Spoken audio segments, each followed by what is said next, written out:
할렐루야. 오늘 성도님의 삶 속에 하나님의 은혜가 더 풍성한 매일 되실 수 있기를 주님의 이름으로 축복합니다. 특별히 오늘은 여러분과 함께 로마서 8장의 말씀을 조금 같이 읽으면서 나눌 수 있기를 바랍니다. 로마서 8장은 로마서에서도 가장 꽃이라고 불리는 장입니다. 사도 바울의 신학을 이야기함에 있어서 로마서를 빼놓고서는 사도 바울의 신학을 설명하는 것이 불가능합니다. 특별히 하나님이 우리를 구속하시고 우리를 구원해내신 그 이야기의 정점에는 로마서 8장이 함께하고 있습니다. 김도현 목사님의 나의 사랑하는 책 로마서에서는 로마서를 특별하게 세 부분으로 나누는 특징을 갖고 있습니다.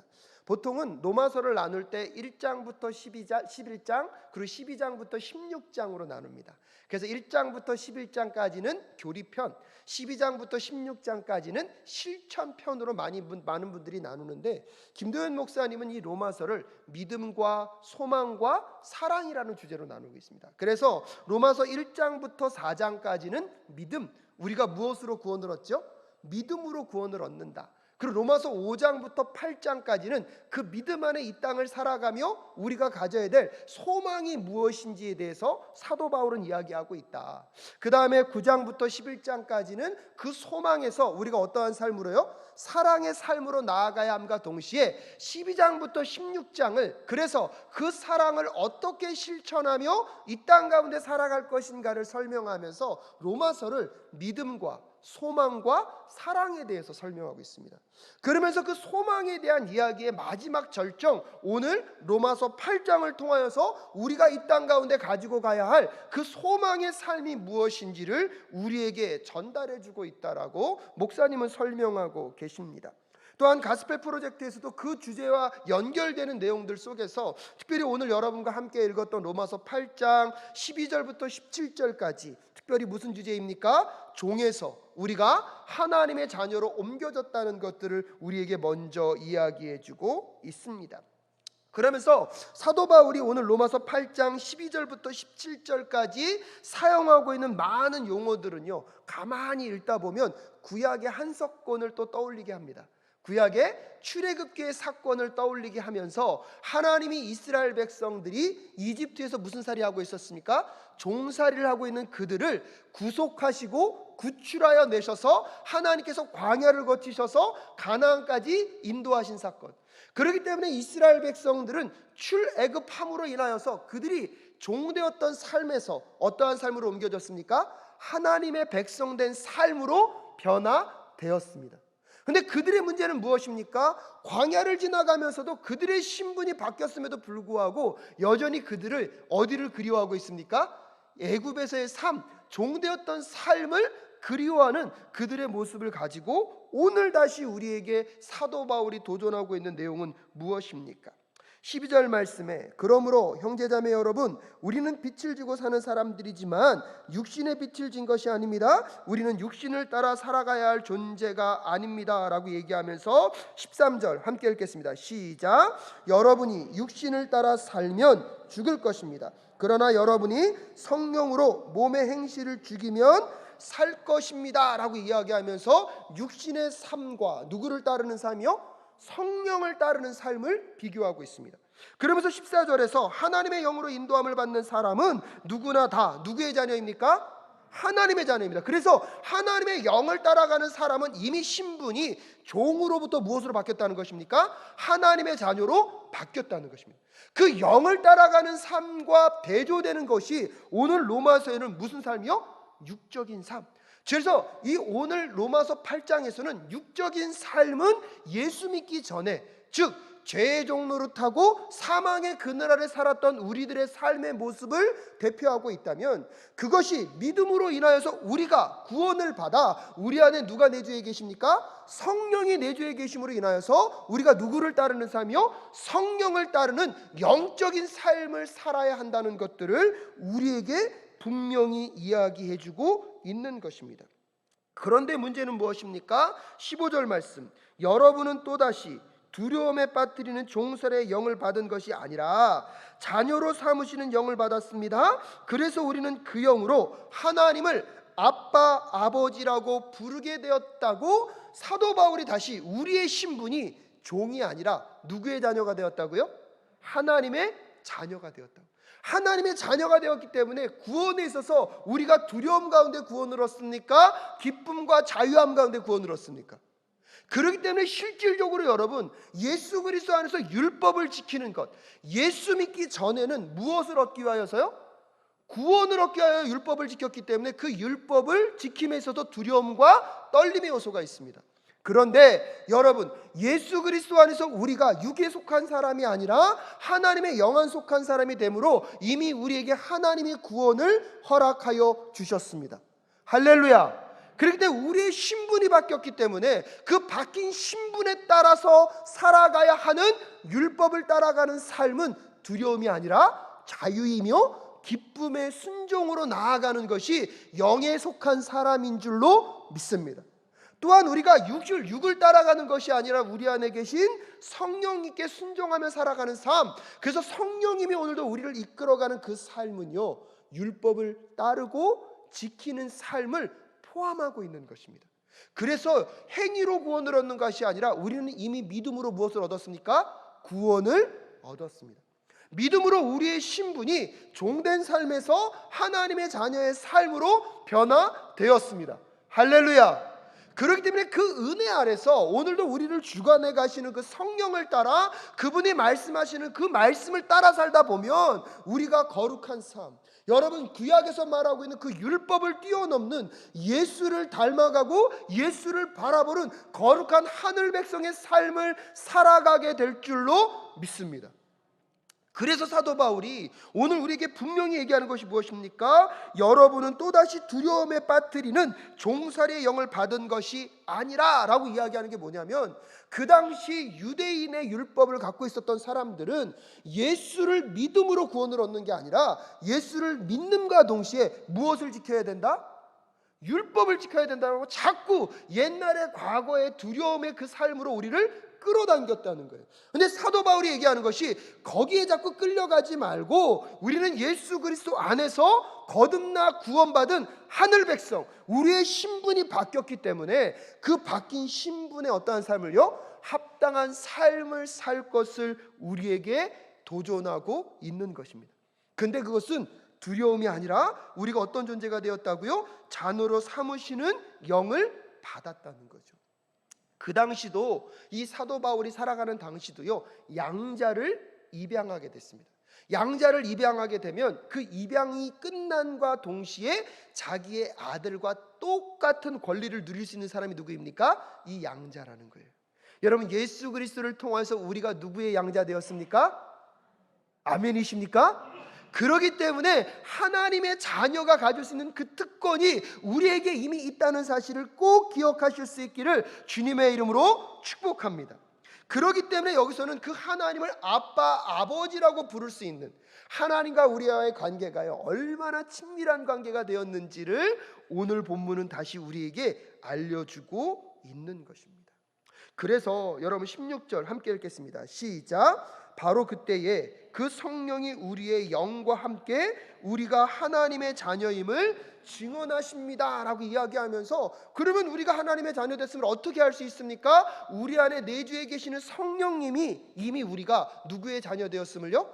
하나님의 자녀 되었음을. 여러분, 놀라운 게 무엇이냐면 예수님을 나의 구주, 나의 하나님으로 내가 마음으로 믿어 입으로 시인한 순간 우리에겐 구원이 임했는 줄로 믿습니다. 할렐루야. 근데 그것뿐만 아니라 우리 안에 누가 내주에 계시다고요? 성령님이. 내 안에 성령님이 계시다는 것이 얼마나 놀라운 일이냐면, 이것은 이제 내가 하나님의 그 구원이 나에게 완전히 임하였다는 확증을 누구를 통하여서요? 성령을 통하여서. 또한 그 확증을 받는 것은 내 안에 내가 옛날의 과거의 육적인 삶을 사는 것이 아니라 내 안에 이제 삶의 주인 되신 성령님의 말씀을 따라 순종하는 삶을 살아가는 것, 그것이 또한 내 안에 누가 계시다는 증거입니까? 성령 하나님이 계시다는 증거입니다. 사랑하는 여러분, 여러분 과거의 육적인 삶을 살아가고 계십니까? 아니면 성령께서 나에게 명령하시는 영적인 삶을 살아가고 계십니까? 날마다 승리할 수는 없지만 이미 내 안에 계신 그 성령님의 말씀을 따라 여러분 그분과 동행하는 삶을 통하여서 내 안에 이미 임한 그 구원이 성령님을 통하여서 확증되었음을 다시 확인하며 나아가는 우리 모두가 될 수 있기를 주님의 이름으로 축복합니다. 그래서 저는요, 가끔씩 그렇게 말씀하시는 분들 보면 마음 가운데 할렐루야가 맺혀져요. 목사님, 옛날에는 안 그랬는데 왠지 자꾸 그런 것들이 마음에 찔리고 자꾸 뭐예요? 죄라는 걸 깨닫게 된다는 거예요. 그래서 내 삶이 피곤해졌다는 거예요. 여러분은 피곤해서 힘들어서 저에게 상담 오는 거지만 제 마음 가운데 무엇이 터지고 있다고요? 할렐루야. 왜요? 그건 누가 함께하지 않으시면요? 성령께서 함께하지 않으시면. 여러분 안에 그 성령께서 더 역사하시는 이 밤 되실 수 있기를 주님의 이름으로 축복합니다. 근데 여러분 한번 물어보셔야 합니다. 지난 3일 동안 그 주일날 그렇게 뜨겁게 예배하고 하나님 뜻대로 살겠습니다 하면서 오늘 여기까지 오는 여러분까지 그 성령님의 인도하심을 받고 살았습니까? 아니면 또 내 습관과 내 원함과 내 욕망을 따라 사셨습니까? 오늘 다시 이 수요 목양 예배를 통하여서 여러분 안에 있는 성령님께 여러분의 모든 삶의 주도권을 다시 내어놓을 수 있기를 주님의 이름으로 축복합니다. 그래서 그 성령님의 말씀에 순종하며 살아감으로 내 안에 역사하고 계신 그 성령님을 다시 확인하며 내가 누구의 자녀임을? 하나님의 자녀임을. 여러분, 이 하나님의 자녀임을 확인받는 게 왜 중요합니까? 17절에 자녀이면 누구이라고요? 상속자이기도 합니다. 상속자라는 뜻은 하나님의 것을 누가 물려받는다는 것입니까? 내가 물려받는다. 여러분, 근데 그 하나님은 어떤 하나님이십니까? 이 모든 세상의 주인이시고 주권자 되십니다. 여러분, 가끔씩 옛날에 그런 분들 계시다고요. 인생이 너무 힘드니까 드라마를 너무 많이 보셔가지고 내가 혹시 주온 아리였으면 좋겠다.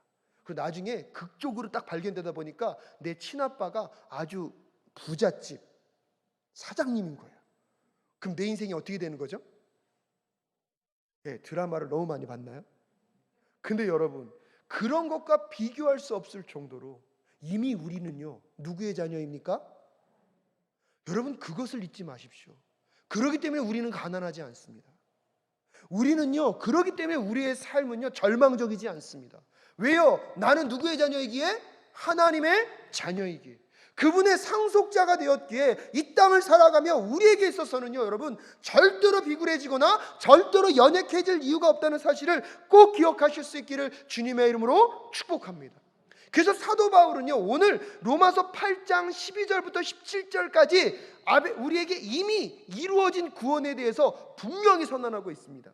예수 그리스도 안에서 성령께서 우리의 내주에 계시면서 우리 안에 구원의 사건을 이루신 하나님을 찬양하실 수 있기를 주님의 이름으로 축복합니다.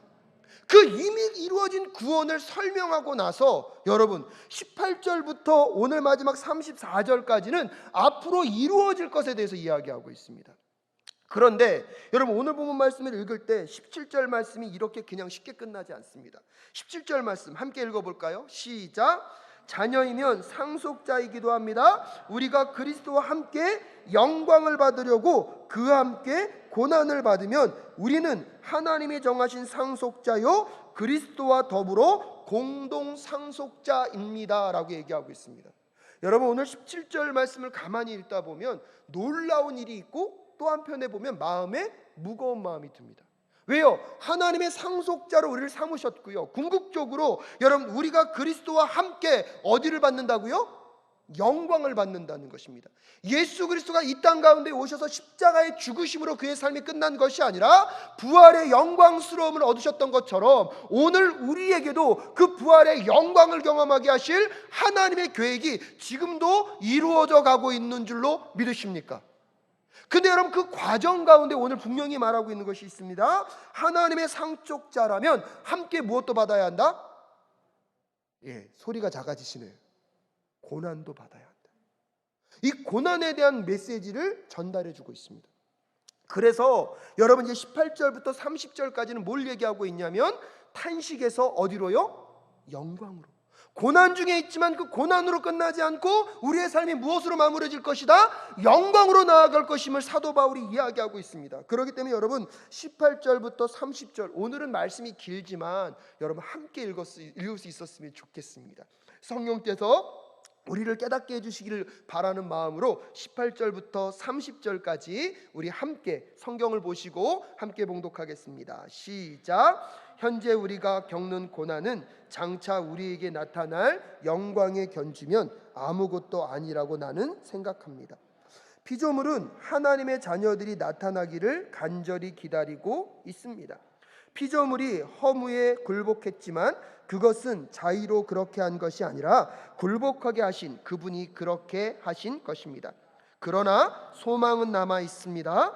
그것은 곧 피조물도 썩어짐의 종살이에서 해방되어서 하나님의 자녀가 누릴 영광된 자유를 얻으라는 것입니다. 모든 피조물이 이제까지 함께 신음하며 함께 해산의 고통을 겪고 있다는 것을 우리는 압니다. 그뿐 아니라 첫 열매로서 성령을 받은 우리도 자녀로 삼아 주실 것을, 곧 우리 몸을 속량하여 주실 것을 고대하면서 속으로 신음하고 있습니다. 우리는 이 소망으로 구원을 얻었습니다. 눈에 보이는 소망은 소망이 아닙니다. 보이는 것을 누가 바라보겠습니까? 그러나 우리가 보이지 않는 것을 바라면 참으면서 기다려야 합니다. 이와 같이 성령께서도 우리의 약함을 도와주십니다. 우리는 어떻게 기도해야 할지도 알지 못하지만 성령께서 친히 이루다 말할 수 없는 탄식으로 우리를 대신하여 간구하여 주십니다. 사람의 마음을 꿰뚫어 보시는 하나님께서는 성령의 생각이 어떠한지를 아십니다. 성령께서 하나님의 뜻을 따라 성도를 대신하여 간구하시기 때문입니다. 하나님을 사랑하는 사람들, 곧 하나님의 뜻대로 부르심을 받은 사람들에게는 모든 일이 서로 협력해서 선을 이룬다는 것을 우리는 압니다. 하나님께서는 미리 아신 사람들을 택하셔서 자기 아들의 형상과 같은 모습이 되도록 미리 정하셨으니 이것은 그 아들이 많은 형제 가운데서 맏아들이 되게 하시려 하는 것입니다. 그리하여 하나님께서는 이미 정하신 사람들을 부르시고 또한 부르신 사람들을 의롭게 하시고 의롭게 하신 사람들을 또한 영화롭게 하셨습니다. 아멘. 할렐루야. 그래서 여러분, 로마서 오늘 8장 17절까지는 이미 이루신 구원에 대한 이야기를 하고 있다면 18장부터는 이제 39절까지는 아직 이루어지지 않은 것들, 장차 이루어질 것들에 대해서 이야기하고 있습니다. 문제는 뭐냐면 이미 시작된 구원, 아직 이루어지지 않은 구원, 이 이미와 아직 사이 속에서 우리가 피할래야 피할 수 없는 것이 무엇이라는 거예요? 고난이라는 겁니다. 그래서 오늘 17절 후반절에 우리가 상속자로서 장차 영광도 받겠지만 이 시대를 살아가면서 이미와 아직 사이에서 무엇도 받아야 된다고요? 고난도 받아야 된다고 얘기하고 있습니다. 로마서 8장 18절 말씀에 현재 우리가 겪는 고난은 장차 우리에게 나타날 영광의 견주면 아무것도 아닙니다라고 분명히 사도 바울은 우리에게 이야기해주고 있습니다. 고린도후서 4장 17절에서는 이 말씀을 좀 더 풀어서요 이렇게 얘기하고 있습니다. 지금 우리가 겪는 일시적인 가벼운 고난은 비교할 수 없을 정도로 영원하고 크나큰 영광을 우리에게 이루어 줍니다. 고린도후서 4장 17절에서는요 고난을요 무엇을 이루는 수단으로요? 영광을 이루는 수단으로 설명하고 있습니다. 여러분, 고난을 허락하신 이유, 고난을 왜 이 땅 가운데 허락하셨는지 우리가 다 알 수는 없지만 하나님의 계획 속에서는요 우리가 예수를 믿는 과정 가운데 무엇도 거쳐가게 하신다고요? 고난도 거쳐가게 하신다는 거예요. 근데 그 고난을 통하여서 우리가 무엇을 얻도록요? 영광을 얻도록 하시는 하나님의 계획이 있다는 사실을 믿음으로 바라보실 수 있기를 주님의 이름으로 축복합니다. 또한 그 고난을 통하여서 예수 그리스도는 우리가 예수를 닮아가고 예수를 더 바라볼 수 있도록 하시는 것이 그 고난 안에 하나님이 우리에게 허락하시는, 고난을 허락하시는 목적과 뜻이 있다는 것들을 우리는 좀 기억할 필요가 있습니다. 왜냐하면 예수 그리스도의 구원이 시작되었지만 아직 뭐가 되지 않았다고요? 완성되지 않았다고요. 근데 예수 그리스도가 다시 오실 그때에는요 그 하나님의 구원이 이 땅 가운데, 온 세상 가운데 완전히 완성되고 이루어질 것입니다. 그럼 그때는 죄의 영향력이 다 떠나가고 사라짐으로 인하여서 이 땅 가운데 무슨 역사도 끝납니까? 고난의 역사도 끝나는 것입니다. 근데 문제는 이미 시작된 구원, 하지만 아직 이루어지지 않은 그 구원 사이 속에서 우리는 그 구원의 고난의 굴레를 피해갈 수 없기 때문에 하나님은 그 고난을 통하여서 우리를 누구 닮는 삶으로요? 예수 그리스도를 닮는 삶으로, 무엇보다도 우리의 삶이 더 하나님의 성품을 닮아가는 삶으로 우리를 빚어가신다는 사실을 꼭 기억하실 수 있기를 주님의 이름으로 축복합니다. 그렇기 때문에 여러분, 예수 믿는 삶 속에서 고난이 있다는 것을 여러분 부담스러워하거나 부끄러워하지 않으실 수 있기를 주님의 이름으로 축복합니다. 예수 믿으면 인생의 모든 고난이 사라지고 내 삶에 만사형통 문제가 없는 것이 복된 삶이 아니라, 여러분 기억하십시오. 하나님의 복이 있는 삶에도 무언가 찾아올 수 있다? 고난은 찾아올 수 있다. 그 고난을 통하여서 하나님이 이루고자 하신 일들이 무엇인지를 우리는 분명히 바라보아야 하는 것입니다. 근데 더 놀라운 건 무엇이냐면, 그래서 우리는 그 고난을 하나님과 동행하며 극복해 가길 원하는데요, 여러분 오늘 보면 19절부터 22절까지 보면 사람들만 고난을 피해가는 걸 원하는 것이 아니라 누구도요? 이 땅의 모든 피조물들도 그 구원을 기다리고 있다는 거예요. 여러분, 우리가 예수 그리스도 앞에서 구원을 받을 때 우리 인간만 구원받는 것에 하나님의 목적이 있는 것이 아니라 우리를 구원하심으로 인하여서 뭐예요? 이 온 세상을 구원하기를 원하시는 하나님의 구원 계획이 있다는 사실을 꼭 기억하실 수 있기를 바랍니다. 그래서 오늘 보면 19절부터 22절까지에 보면 여러분, 그리스도인들의 고난은요, 이 땅의 전체 피조물의 고난과도 연결되어 있다는 사실을 기억할 필요가 있습니다. 그래서 인간의 구원은요, 또한 이 온 우주적 구원과 연결되어 있다는 것을 기억할 필요가 있습니다. 왜냐하면 여러분, 창세기 3장 17절부터 19절 한번 보십시오. 창세기 3장 17절부터 19절 제가 읽어드릴게요. 창세기 3장 17절부터 19절. 남자에게는 이렇게 말씀하셨다. 내가 아내의 말을 듣고서 내가 너에게 먹지 말라고 한 그 나무의 열매를 먹었으니 이제 땅이 너 때문에 저주를 받을 것이다. 너는 죽는 날까지 수고하여야만 땅에서 나는 것을 먹을 수 있을 것이다. 땅은 너에게 가시덤불과 엉겅퀴를 낼 것이다. 너는 들에서 자라는 푸성귀를 먹을 것이다. 너는 흙에서 나왔으니 흙으로 돌아갈 것이다. 그때까지 너는 얼굴에 땀을 흘려야 나다를 먹을 수 있을 것이다. 너는 흙이니 흙으로 돌아갈 것이다 라고 이야기하면서 아담과 하와가 범죄하였는데, 여러분 자연만물도 깨져서 땅이 무엇을 내기 시작하고 있습니까? 가시덤불과 엉겅퀴를 내기 시작했습니다. 인간의 타락이요, 이 피조물의 깨어짐과 뭐 했다는 거예요? 연결되어 있다는 거예요. 놀라운 것은 인간의 구원의 역사가 이 땅의 피조물의 회복과 연결되어 있기에 오늘 본문에서는 여러분, 피조물들도 썩어질 종살이부터 해방되기 위하여서 누구를 기다리고 있다고요? 하나님의 자녀가 누릴 영광된 자유를 얻으리라는 것을 기대하며 이 피조물도 어느 날을요? 구원의 날을 기다리고 있다고 오늘 성경은 우리에게 이야기해주고 있습니다. 그런 고난이 피해갈 수 없는 과정이라면, 하지만 그 고난을 통하여서 하나님이 하나님 백성을 하나님 백성답게 만들어가는 과정임을 믿는다면 23절 함께 읽겠습니다. 시작. 그뿐만 아니라 첫 열매로서 성령을 받은 우리도 자녀로 삼아주실 것을, 곧 우리 몸을 속량하여 주실 것을 고대하면서 속으로 신음하고 있습니다 라고 얘기하고 있는 거예요. 근데 여러분, 그 구원의 과정은 알지만 고난을 경험하는 우리들은요, 만만치 않습니다. 그럼에도 불구하고 여러분, 그 고난 속에 우리가 견뎌낼 수 있는 것은 이것이 고난으로 끝나는 것이 아니라 결국 무엇으로 끝난다고요? 하나님이 우리에게 허락하실 영광으로 끝나는 것을 알기 때문에 피조물도 구원의 날을 바라보듯이 우리도 이 고난의 과정 속에서 하나님의 회복과 영광을 바라보며 견뎌내며 싸워 나아갈 수 있기를 주님의 이름으로 축복합니다. 왜냐하면 그것은요, 우리에게 있어서는 그냥 고난으로 끝날 죽음의 절망이 아니라 그 고난 너머에 하나님이 예비하신 무엇이 있기 때문입니까? 영광이 예비되어 있기 때문입니다. 그래서 24절에 우리는 이 소망으로 구원을 얻었습니다. 눈에 보이는 소망은 소망이 아닙니다. 보이는 것을 누가 바라겠습니까? 25절에 그러나 우리가 보이지 않는 것을 바라면 참으면서 기다려야 합니다 라고 이야기하면서 오늘 사도 바울이요, 굉장히 중요한 걸 얘기합니다. 우리 눈에 보이는 것, 그 보이는 것을 소망하는 것은 무엇이 아니라고요? 소망이 아니라는 거예요. 즉 뭐냐면 지금 아까 계속 사도 바울이 얘기하고 있는 게 육적인 것과 뭘 대비시키고 있습니까? 영적인 것을 대비하고 있죠. 육적인 것은요, 지금 눈에 보이는 이 땅의 것. 영적인 것은 무엇이죠? 하늘의 것. 근데 눈에 보입니까? 보이지 않습니까? 보이지 않습니다. 이 땅에 눈에 보이는 것 갖고 우리가 소망을 삼는다면 그것은 소망이 아니라는 거예요.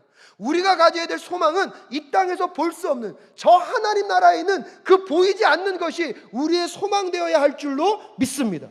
그렇기 때문에 지금 우리가 겪고 있는 이 고난은요, 지금 어디서 겪고 있는 거죠? 이 세상 속에서 겪는 거예요. 그럼 우리가 가져야 될 소망은 이 고난이 끝나는 것이 우리의 소망이 아니라 이 고난이 끝남과 끝나지 않고 상관없이 우리의 마지막 최종적인 영광은 어디에 있다는 것이에요?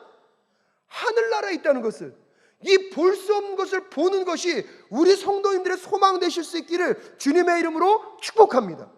그래서 이 땅에서 잘 먹고 잘 살고 이 땅에서 문제가 풀리는 것이 우리의 소망이 아니라, 여러분 사도 바울이 말하는 것은 이 땅에서 잘 먹고 잘 사는 것을 뛰어넘는 영광이, 그것을 우리가 상상하고도 생각할 수 없는 그 위로가 풍요함이 어디에 있다고요?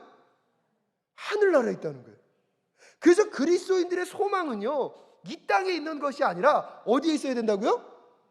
여러분 그걸 갖고 오늘 24절 얘기하고 있는 거예요. 우리는 이 소망으로 구원을 얻습니다. 눈에 보이는 소망은 소망이 아닙니다. 보이는 것을 누가 바라겠습니까? 25절에 그러나 우리가 보이지 않는 것을 바라면 참음으로 뭐요? 기다려야 합니다 라고 이야기하고 있는 것입니다.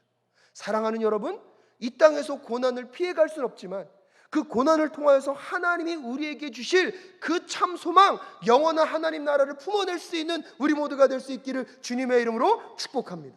세상 사람들이 말하는 긍정적인 것으로 그래도 잘 될 거예요, 문제 풀릴 거예요, 그것이 우리의 소망이 아니라, 이 땅에서 우리의 삶이 어떻게 끝나냐가 중요한 것이 아니라, 이미 우리는요 이 땅의 것으로도 상상할 수 없고 지금 내가 기대할 수도 없는 그 무언가의 영광이 하늘나라에 있다는 것을 믿음으로 바라보며 오늘도 이 어려움의 고난을 함께 이겨가는 우리 모두가 될 수 있기를 주님의 이름으로 축복합니다. 근데 성령이 아신다는 거예요. 그래서 26절에 이와 같이 성령께서도 우리의 약함을 도와주십니다. 우리는 어떻게 기도할지 알지 못하지만 성령께서 친히 이루다 말할 수 없는 탄식으로 우리를 대신하여 무엇하고 계시다고요? 간구하고 계시다고요. 여러분, 그래서 여러분 예배의 자리가 중요한 겁니다. 기도의 자리에 나오는 것이 중요합니다. 목사님, 저는 기도 잘 못하는데요. 상관없습니다. 왜요? 나의 기도보다 누구의 기도가 더 좋습니까?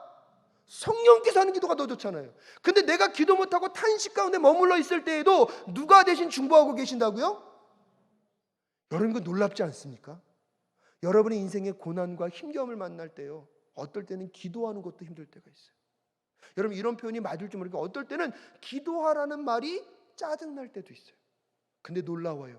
그럼에도 불구하고 그 마음을 품고 하나님 앞으로 나아갈 때 나보다 더 탄식하시며 나의 연약함을 도우시고 이 고난을 함께 뚫고 가길 원하시는 성령 하나님이 우리와 함께하고 계심을 꼭 만나실 수 있기를 주님의 이름으로 축복합니다. 여러분, 이것이 얼마나 놀랍습니까? 27절에 사람의 마음을 꿰뚫어 보시는 하나님께서는 성령의 생각이 어떠한지를 아십니다. 성령께서 하나님의 뜻을 따라 성도를 대신하여 간구하시기 때문입니다. 때때로 내가 하나님의 뜻을 잘 모를 때도 기도 앞으로 나아갈 때 하나님의 뜻을 나보다 절 잘 아시는 누가 기도하고 있다고요? 성령께서 기도하고 있다고. 그렇기 때문에 여러분이 기도를 잘하고 못하고를 너무 중요하게 따지지 마십시오. 내가 기도를 잘하고 못하고가 중요한 것이 아니라 내 안에 누가 계심을요? 성령이 계심을, 그 성령이 나보다 더 간절히 탄식하고 기도하시고 하나님의 뜻을 따라 기도하고 있다는 사실을 꼭 기억하실 수 있기를 주님의 이름으로 축복합니다. 예배의 자리가요, 기도의 자리가 그래서 무서운 거예요. 여러분의 골방에서 기도하고다 무릎을 꿇을 때 기도가 잘 이루어지지 않는다 할지라도 나를 위하여 기도하고 계신 그 성령님과 함께 여러분의 삶의 고난을 견뎌내고 이겨가실 수 있기를 주님의 이름으로 축복합니다. 그래서 얘기하는 거예요. 우리의 삶 속에 고난과 수많은 어려움들이 있지만 성령 하나님이 우리와 함께 하시면서 우리를 위해서 중보기도 하시면서, 여러분 28절 말씀 함께 읽겠습니다. 시작. 하나님을 사랑하는 사람들, 그 하나님의 뜻대로 부르심을 받은 사람들에게는 모든 일이 혀로 섭력하여서 선을 이룬다는 것을 우리는 압니다. 그렇기 때문에 여러분, 어떠한 고난이 있다 할지라도 그 고난은요, 우리가 하나님으로부터 버림받은 증거가 아니라는 거예요. 그 고난은 하나님이 우리로부터 당신을 멀리 하시는 것이 아니라, 여러분, 그 고난 속에서 성령께서 우리를 대신하여 탄식하심으로 인하여서 그 모든 것들을 협력하여서 하나님의 선함을 우리를 통해서 이루신다는 사실을 믿음으로 바라보며 나아가는 우리 모두가 될 수 있기를 주님의 이름으로 축복합니다. 그래서 29절과 30절에서 하나님이 우리를 선택하여 우리를 부르시고 구원하셨다는 내용을 사도 바울이 다시 우리에게 이야기하고 있는 것입니다. 그러면서 31절부터 39절까지 우리가 죽음에 머무는 인생이 아니라 결국 부활의 승리로 나아갈 것임을 사도 바울이 다시 우리에게 이야기하고 있습니다. 시간이 좀 많이 갔지만 여러분, 오늘 본문 말씀 함께 읽을 수 있었으면 좋겠습니다. 31절부터 39절까지 함께 읽도록 하겠습니다. 시작. 그렇다면 이런 일을 두고 우리가 무엇이라고 말할 수 있겠습니까? 하나님이 우리를 편이시면 누가 우리를 대적하겠습니까? 자기 아들을 아끼지 않으시고 우리 모두를 위하여 내어주신 분이 어찌 그 아들과 함께 모든 것을 우리에게 선물로 거저주지 않으시겠습니까? 하나님께서 택하신 사람들을 누가 감히 고발하겠습니까? 의롭다 하시는 분이 하나님이신데 누가 감히 그들을 정죄하겠습니까?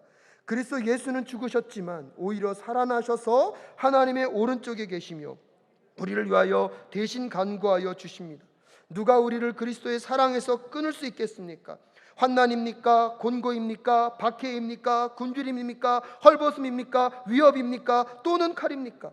성경에 기록된 바 우리는 종일 주님을 위하여 죽임을 당합니다. 우리는 도살할 양과 같이 여김을 받았습니다 한 것과 같습니다. 그러나 우리는 이 모든 일에서 우리를 사랑하여 주신 그분을 힘입어서 이기고도 남습니다. 나는 확신합니다. 죽음도 삶도 천사들도 권세자들도 현재일도 장래일도 능력도 높음도 깊음도 그 밖에 어떤 피조물도 우리를 우리 주 예수 그리스도 안에 있는 하나님의 사랑에서 끊을 수 없습니다. 할렐루야. 근데 여러분, 지금 논리를 가만히 보십시오. 앞부분에서는 우리가 믿음으로 이미 구원을 얻었기 때문에 하나님의 자녀가 되었고 우리가 하나님의 상속자가 되었다. 근데 그것을 우리가 어떻게 확신할 수 있습니까? 우리 안에 누가 계심으로? 성령이 계심으로. 근데 이미 시작된 구원, 하지만 아직 뭐였어요? 이루어지지 않았어요. 이 중간 시대를 살아가다 보니까 이 중간 시대 속에 우리는 무엇을 지나갈 수밖에 없습니까? 고난을 지나갈 수밖에 없습니다. 그래서 그 고난은요, 하나님의 축복이 우리로부터 끊어졌던 증거가 아니라 하나님의 축복 속에는 무엇이 포함되어 있다? 고난이 포함되어 있다. 그 고난을 통해서 우리를 더 예수를 닮아가게 하고 하나님의 뜻을 분별하게 하면서 우리가 성령이 우리 안에 내주해 계시면서 우리가 가져야 될 소망은 눈에 보이는 이 세상에서 얻을 수 있는 것이 아니라 눈에 보이지 않는 어디서요? 하늘에서 얻는 것에 우리의 무엇을 두라? 소망을 두며 이 고난을 끊임없이 무엇하라는 거예요? 성령님과 함께 뚫고 나아가라는 거예요.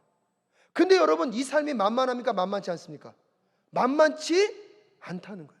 그러다 보니까 자꾸 우리도 모르게 우리의 삶이 마치 무엇으로 끝날 것 같아요? 죽음으로 끝날 것 같다 그러면서 사도 바울이 오늘 31절부터 39절까지 하나님의 사랑에서 우리를 뭐 할 수 없다? 그 어떤 것도 끊어낼 수 없다. 그래서 계속 반복해서 얘기하고 있잖아요. 여러분, 누가 우리를 그리스도의 사랑에서 끊을 수 있겠습니까? 환난입니까? 공고입니까? 박해입니까? 굶주림입니까? 헐벗음입니까? 위협입니까? 또는 칼입니까? 내가 당하고 있는 수없이 많은 고난들 속에서도 나를 하나님이 사랑하신다는 그것으로부터 끊어낼 수 있습니까? 없습니까? 없다는 거예요. 오늘 그걸 얘기하면서 한 걸음 더 나아가서 예수 그리스도가 십자가에서 고난을 당하시고 온 인류를 구원하신 것처럼 오늘 우리의 고난이요, 누구의 고난과 연결되어 있다고요? 근데 이게 놀라운 거예요. 예수님이 십자가의 고난을 당하시면서 십자가에 죽으셨어요? 죽음으로 끝나셨습니까? 부활로 승리하셨습니까? 예, 오늘 우리가 예수 그리스도와 함께 당하는 그 고난은 죽음으로 끝나는 이 땅에서 말하는 절망과 끝난 인생이 아니라 그 예수 그리스도와 함께 고난을 받기 때문에 우리에게도 무엇이 있다는 것입니까? 부활의 승리가 반드시 있다는 것을 기억하라는 것입니다. 그래서 어떤 고난과 어려움과 힘겨움 속에서도 하나님의 사랑으로부터 끊어낼 것이 없음, 그것이 여러분의 소망될 수 있기를 주님의 이름으로 축복합니다. 그래서 이기고도 남을 그 무엇을 확신하고 있어요. 그래서 여러분, 저는요 38절과 39절을 오늘 읽는데요, 저는 전율이 오더라고요. 죽음도, 삶도, 천사들도, 권세자들도, 현재일도, 장래일도, 능력도, 높음도, 기쁨도, 그 밖에 어떤 피조물도 그리스도의 사랑에서 우리를 무엇할 수 없다고요? 끊을 수 없다. 여러분의 인생 속에 어떠한 절망과 고난이 있으십니까? 어떠한 아픔과 고통이 여러분 안에 있습니까? 그 고통이요, 하나님이 나를 사랑하신다는 것에서 끊어낼 수 없다는 사실을 꼭 기억하실 수 있기를 주님의 이름으로 축복합니다. 그래서 여러분, 그리스도인들은요 고난을 이겨갈 때, 많은 사람들은 그래요, 견디어내야 한다. 고난을 받을 때 우리의 삶도 모르게 그냥 내 내면 가운데 하나님의 사랑으로 인해서 견디고 기다리면 이 고난은 곧 지나갈 것이다. 여러분, 또 어떤 사람은요 마음의 평정을 찾아서 마음을 잘 수련해서 고난에 평정한 마음을 가져라라고 얘기하고 있을 때가 있어요. 근데 오늘 사도 바울이 주는 건 뭔지 아세요, 여러분? 여러분의 인생에 고난이 있으십니까? 하나님의 사랑에서 여러분을 끊어낼 것이 아무것도 없기 때문에 고난을 넉넉히 이겨가는 그리스도인들 되실 수 있기를 오늘 사도 바울이 오늘 우리에게 도전하고 있는 줄로 믿습니다.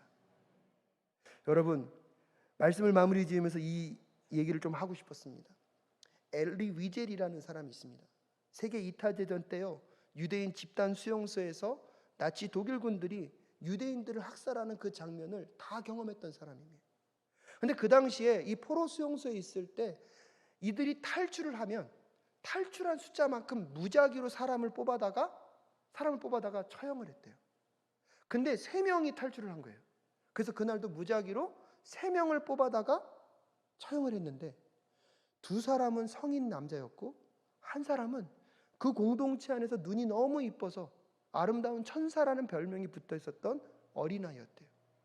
고문을 하고 폭행을 가하고 결국은 여러분 처참하게 목에 매달아 죽게 합니다. 남자 둘은요 금방 죽었는데, 문제는 뭐냐면 이 아이는요 너무 못 먹어서 몸무게가 가벼우니까 죽지를 않는 거예요. 30분 동안 거기에 목이 매달려서 이 아이가 버둥거립니다. 엘리 위젤 뒤에서요 많은 사람들이 그렇게 탄식했답니다. 하나님은 어디 계시는가? 하나님이 계시다면 왜 저 아이의 고통을 그냥 두시는가? 그 아이가 30분이 넘어서 죽음을 맞이합니다. 그 많은 포로 수용소의 사람들이요 그 시체를 다 확인하도록 그 나치의 독일 군인들은 그렇게 처참한 일을 시켰다고 합니다. 그 시체를 확인하면서 그 시신을 바라보면서 또 소리가 들려온다고 합니다. 하나님은 어디 계시는가? 하나님은 어디 계시기에 이런 어려움과 힘겨움 속에 우리를 건져내 주지 않으시는가? 근데 그 순간요 엘리 위젤의 그의 마음속에 하나님이 그렇게 말씀하셨다고 합니다. 그때 나는 내 안에서 그의 대답하는 한 목소리를 들었다. 하나님이 어디 계시냐고? 바로 여기에. 하나님은 이 교수대에 이들과 같이 목매달려 계시다.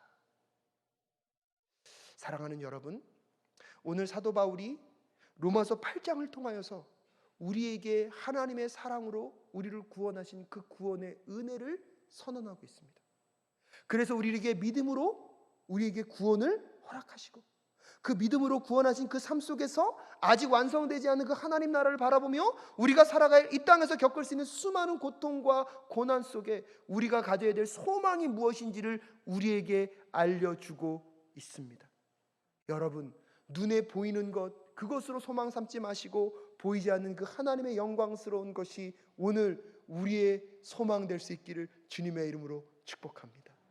오늘 우리가 경험하는 그 고난, 여러분 예수 그리스도의 고난과 연결되어 있다는 것을 꼭 깨달으시고, 그 고난을 예수 그리스도와 함께 성령님의 간구하심을 따라 같이 견디어내고 극복함으로 여러분, 예수 그리스도의 십자가의 승리가 오늘 우리의 승리가 될 수 있음을 믿음으로 바라보는 우리 모두가 될 수 있기를 주님의 이름으로 축복합니다. 그 어떤 무엇으로부터 하나님이 우리를 사랑하신다는 그 사랑의 진리로부터 뭐 할 수 없습니까? 끊어낼 수 없습니다.